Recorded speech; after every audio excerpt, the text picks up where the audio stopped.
जंगल के किनारे बसे एक छोटे से गांव भैरवपुर में एक बहुत पुराना और डरावना कुआं था। गांव के बूढ़े लोग कहते थे कि उस कुएं में कोई भूतिया ताकत रहती है। दिन में तो सब सामान्य लगता, लेकिन जैसे ही रात होती वहां से अजीब अजीब आवाजें आने लगती थीं। कभी किसी औरत के रोने की, तो कभी किसी की दर्दनाक चीख की। गांव के लोग सूरज ढलने के बाद उस रास्ते से गुजरने की हिम्मत नहीं करते थे।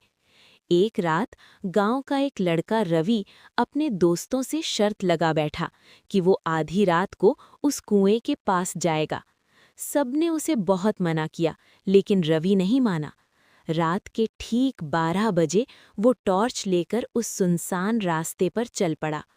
चारों तरफ गहरा अंधेरा था। हवा बहुत तेज चल रही थी और पेड़ों की टहनियां आपस में टकराकर डरावनी आवाजें कर रही थीं।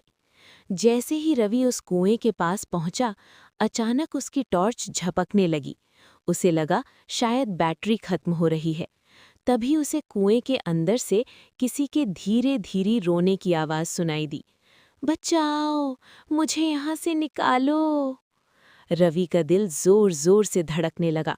उसने डरते डरते कुएं के अंदर झांका। नीचे गहरा अंधेरा था।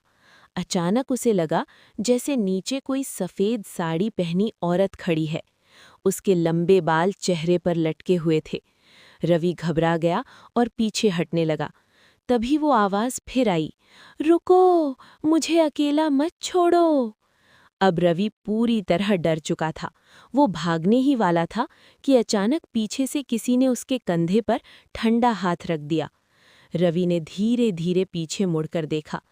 उसके पीछे कोई नहीं था, लेकिन उसके कंधे पर हाथ का दबाव अभी भी महसूस हो रहा था।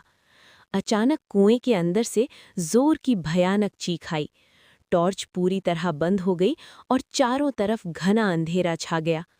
रवि घबरा कर दौड़ने लगा, लेकिन उसे लग रहा था जैसे कोई उसके पीछे पीछे चल रहा है। हर कदम पर उसे अपने पीछे पायल की आवाज सुनाई दे रही थी, छन छन छन। वो बिना पीछे देखे भागता रहा और किसी तरह घर पहुंच गया। लेकिन उस रात के बाद रवि कभी पहले जैसा नहीं रहा। वो हमेशा डरा डरा रहता था और बार बार एक ही बात कहता था, वो औरत अब भी मेरे पीछे खड़ी है। कुछ दिनों बाद रवि अचानक रहस्यमयी तरीके से गायब हो गया। आज भी भैरवपुर के लोग कहते हैं कि रात के 12 बजे उस कुएं के पास से गुजरते समय कभी-कभी दो आवाजें सुनाई देती हैं, एक रवि की और दूसरी उस भयानक औरत